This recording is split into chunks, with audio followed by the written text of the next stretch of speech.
Avion Carlos Black, born April 24, 1977, is a former American football wide receiver, kick returner in the National Football League. Drafted by the Buffalo Bills 4th round of the 2000 NFL Draft.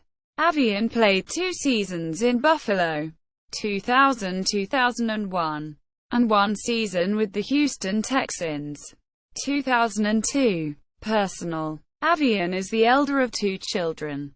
Born to Avion Carl Black and Dorothy Elizabeth Johns of Nashville, Tennessee. He has 1 sister, Carla Johns. Avion is married to the former Shakia Thompson.